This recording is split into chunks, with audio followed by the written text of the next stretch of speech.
গ্রীষ্ম বর্ষা বিনীতি ভরসা। হ্যাঁ, বিনীত শপিং সিটি। নমস্কার, আপনারা দেখছেন হুগলি আপডেট। আপনাদের সঙ্গে আমি উষা। আসছি খবরে।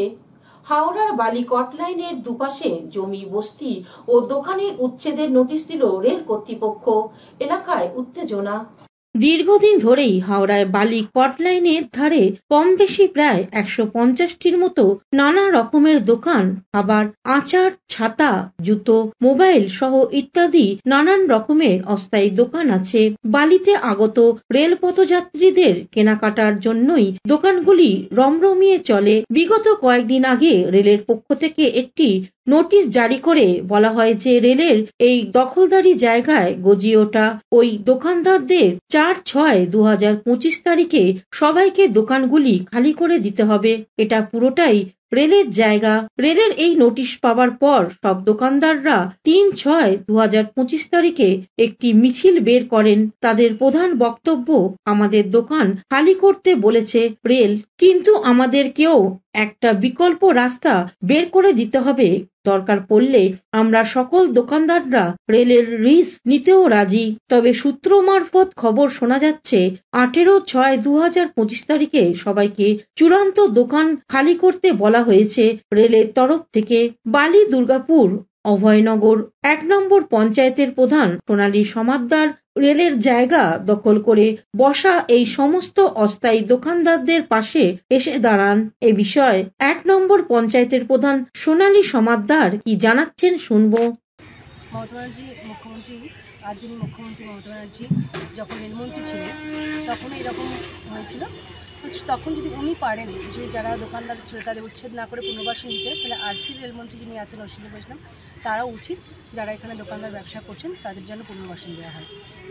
তো সরকার রেল তরফ থেকে তো একটা নোটিশ দিয়ে দিয়েছিল, তারপর আপনাদের সাথে মিটিং হয়েছে। সেই নোটিশের এর আগে উনি বলেছেন সেই নোটিশের কোনো ভ্যালিড নেই, কারণ নোটিশের মধ্যে কোথাও কোনো মেমো নাম্বার বা কিছু নেই। সরকারি যে প্রসেস সেই প্রসেস কোথাও কোনো, মানে আমরা তো প্রশাসনে আছি, প্রশাসনের যে নিয়ম নীতি থাকে। আপনাদের তো দোকান তুলে দেবে রেল, যা শোনা যাচ্ছে, তো কতটা কষ্টের মুখে পড়বেন? পুরোপুরি কষ্টের মুখে পড়বো, কেননা আমাদের এই দোকান দিয়ে আমাদের সংসার চলে, ছেলেমেয়ের পড়াশোনা, অসুখ বিসুখ যাই হচ্ছে আমাদের সব এই দোকান দিয়ে বিক্রি বাট্টা যা হচ্ছে এই দিয়ে আমাদের চলে। এই দোকান উঠে গেলে আমরা পুরো না খেয়েই মরে যাবো। কোনো রকম বিকল্প কি ভেবেছেন? আমরা চাইছি, দেখুন রেলের উন্নয়নে তো আমরা কোনো বাধা দিতে পারবো না, কিন্তু আমরা চাইছি আমাদের পুনর্বাসন দিতে, আমাদের একটা জায়গা ঠিক করে দিক, আমরা সেইখানে আমরা দোকানদারি করি, তারা তাদের জায়গায় কাজ করি, আমাদের তাদের কোনো আপত্তি নেই, কিন্তু আমাদের পুনর্বাসন লাগবে। পুনর্বাসন করে দিলে আমরা তাদের কাছেও খুব কৃতজ্ঞ হব। আপনার নাম? আমার নাম সাক্ষী দাস। এই জায়গাটার নাম? বালি কট স্টেশন 5 নম্বর রেলের সাইডে পড়ছে, রাস্তা রোড। কৌশিক ঘোষের রিপোর্ট, হুগলি আপডেট। মেমারি ও দিলালপুরের সংযোগকারী সেতুটি জরাজীর্ণ, পরিদর্শন করলেন সাংসদ শর্মিলা সরকার। ভগ্নপ্রায় কাঠের ব্রিজ পরিদর্শনে সাংসদ পূর্ব বর্ধমান জেলার মেমারি থানার অন্তর্গত দিলালপুর গ্রামে ভগ্নপ্রায় জরাজীর্ণ কাঠের ব্রিজ পরিদর্শন করতে এলেন বর্ধমান পূর্ব লোকসভা কেন্দ্রের সাংসদ শর্মিলা সরকার। মেমারি ও দিলালপুর গ্রামে সংযোগকারী কাঠের পুল দীর্ঘদিন ধরে জরাজীর্ণ অবস্থায় পড়ে রয়েছে।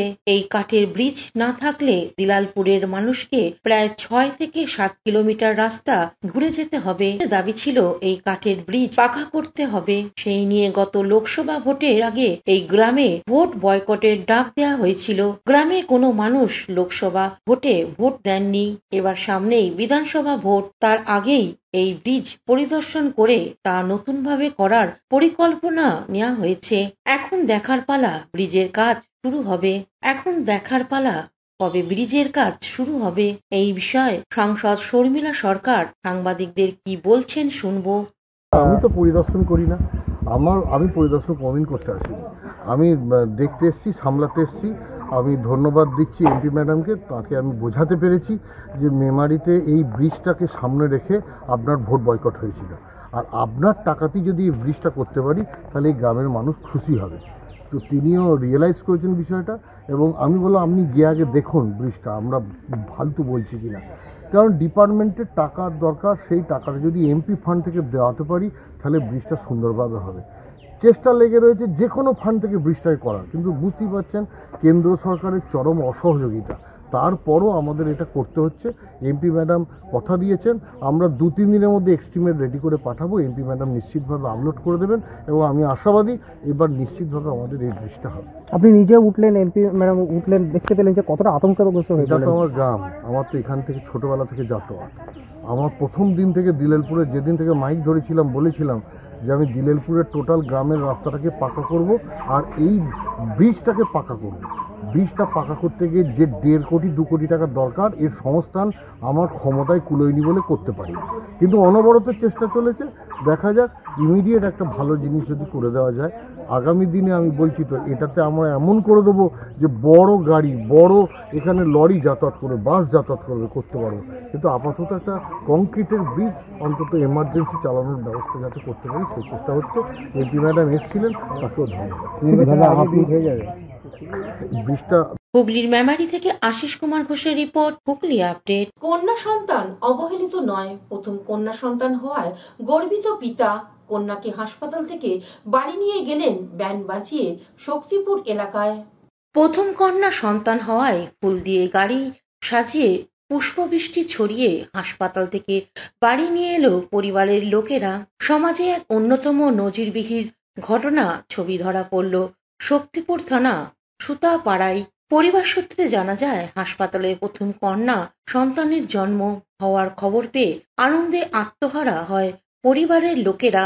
সেই খুশিতে গ্রামের লোকেদের মিষ্টিমুখও করানো হয়। বর্তমান সময়ে কন্যা সন্তান হলে অনেকে মুখ ফিরিয়ে নেয়, এমনকি আবার বধূ নির্যাতনের খবর বেশ কয়েকবার সংবাদ মাধ্যমে উঠে এসেছিল।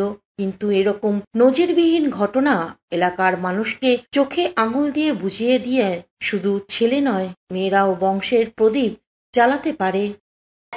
কারণ একটাই, যে আমাদের বাড়িতে একটা মেয়ে নেই, সেই কারণে আমাদের একটা ভাইজি হয়েছে, খুবই খুশির একটা ব্যাপার। আর এমনিতেই মেয়ে হওয়া মানে আল্লাহর রহমত, সেই কারণে আমরা গাড়ি সাজিয়ে নিয়ে এলাম। মিষ্টি খেয়েছো? হ্যাঁ, মিষ্টি সবাই কতটা খুশি? অনেক, আলহামদুলিল্লাহ, অনেক খুশি। কি নাম? নাজবুল শেখ। কৌশিক ঘোষের রিপোর্ট, হুগলি আপডেট। এখন নিয়ে নেব বিজ্ঞাপন বিরতি। বিরতির পর ফিরে আসছে খবরে। শীত, গ্রীষ্ম, বর্ষা, পিনিতি ভরসা। হ্যাঁ, পিনিত শপিং সিটি। যে কোনো মরশুমের রেডিমেড জামা কাপড় পাওয়া যায় একই ছাদের তলায়। ছোট থেকে বড়, পুরুষ, মহিলা ও শিশুদের একমাত্র নির্ভরযোগ্য প্রতিষ্ঠান। শীতকালীন যে কোনো শাড়ি, জিন্স, টপ, কুর্তি, চুড়িদার, পাঞ্জাবি মানেই Pinit shopping city. Akhan Bazar, Chuchura, Hooghly. Amala nursing home. Enjoy a weekend at Vedam, the paradise of peace. A home away from home.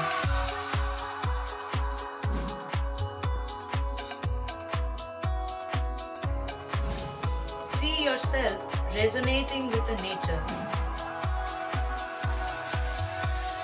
Vedam welcomes you to create your best memories.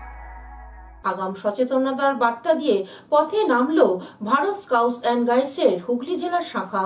ডেঙ্গুর প্রাদুর্ভাব থেকে বাঁচতে যেখানে সেখানে জমানো জল রাখবেন না, নালা নর্দমা পরিষ্কার রাখুন, আবর্জনা জমাতে দেবেন না, মরা পশু পাখি যেখানে সেখানে ফেলবেন না, এমনই কিছু বার্তা নিয়ে এগিয়ে এলো ভারত স্কাউটস অ্যান্ড গাইডসের হুগলি জেলার শাখা। চুচড়া মাঠের ধার, জেলা শাসক দপ্তর, মহসিন কলেজ, পুলিশ লাইন, ঘড়ির মোড় সহ বিভিন্ন এলাকা সচেতনতার প্রচার করা হয়।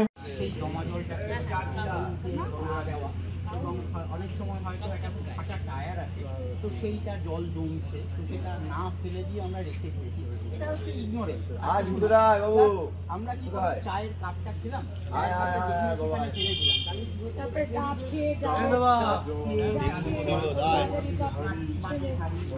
সেক্ষেত্রে এই যে জিনিসগুলো, সেইগুলো যাতে আমরা না করি।